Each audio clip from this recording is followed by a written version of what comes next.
ദുരിതബാധിതരുടെ ഭാവി നമ്മുടെ ഉത്തരവാദിത്തമാണെന്ന് ഉരുൾപൊട്ടൽ മേഖലയിലെത്തി പ്രഖ്യാപിച്ച പ്രധാനമന്ത്രി നരേന്ദ്രമോദിയും ആപ്പിറക്കി ജനങ്ങൾക്കിട്ട് ആപ്പ് വെച്ച കോൺഗ്രസും.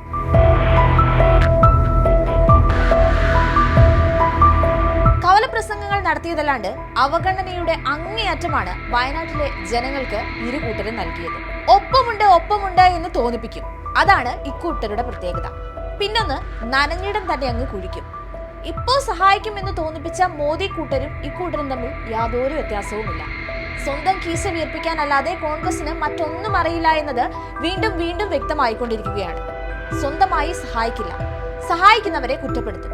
ഇതൊക്കെ പോരാത്തതിന് പാവപ്പെട്ടവരുടെ പേരിൽ പണം പിരിച്ച് അതിനും കുട്ടടിക്കും. ദുരന്തം ഉരുൾപൊട്ടിയെത്തിയ മഹാദുരന്തത്തിന്റെ ഓർമ്മദിനം. ഹൃദയഭൂമിയിൽ കഴിയുന്നവർക്കൊരു പൂ വെക്കാൻ പോലും ഇപ്പറഞ്ഞ ഖദറുകാരെ കണ്ടതില്ല. വോട്ടിന് വേണ്ടി മാത്രം നാടൊട്ടുക്കെ അറിയിച്ച് സ്നേഹം വാരി വിതറിയെത്തുന്ന പ്രിയങ്ക ഗാന്ധിയെയും എങ്ങും കണ്ടില്ല. വാക്കുകൾ കൊണ്ട് ഒരു അനുസ്മരണം പോലും ഉണ്ടായതുമില്ല. പിന്നെ മോദി വിഭാഗക്കാർ. 1979 ഗുജറാത്തിലെ മോർബി ഡാം ദുരന്തം ഓർത്തെടുത്തായിരുന്നു പ്രധാനമന്ത്രി കഴിഞ്ഞ വർഷം വയനാട്ടിലെത്തിയത്.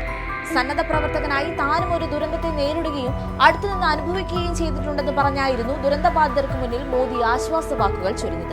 പര്യടനത്തിന്റെ സമയനിഷ്ഠയൊക്കെ മാറ്റിവെച്ച് ദുരന്തബാധിതരെ കേൾക്കാനും അവരെ ആശ്വസിപ്പിക്കാനും കൂടുതൽ സമയവും ചെലവിട്ടു. അതുകൊണ്ട് തന്നെ വേദന ഉൾക്കൊണ്ടാണ് അദ്ദേഹം മടങ്ങിയെന്നതിൽ കേരളത്തിന് ആ സന്ദർശനം വലിയ പ്രതീക്ഷയായിരുന്നു നൽകിയത്.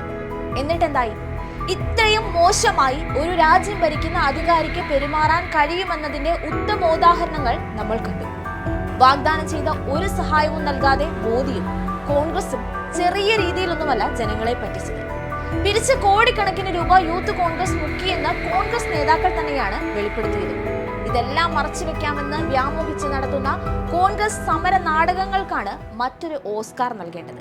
എന്നാൽ ഇതിന്റെ എല്ലാം മറുപുറത്ത് ആരെന്ത് പറഞ്ഞാലും കുറ്റപ്പെടുത്തിയാലും കേന്ദ്രം സഹായം നൽകാണ്ടിരുന്നാലും പ്രിയപ്പെട്ടവരുടെ പ്രാണൻ അലിഞ്ഞിറങ്ങിയ ആ മണ്ണിൽ തനിച്ചായവർക്കൊപ്പം വാക്കുകൊണ്ടും പ്രവൃത്തി കൊണ്ടും അന്നും ഇന്നും ഒപ്പത്തിനൊപ്പമുണ്ട് നമ്മുടെ സർക്കാർ.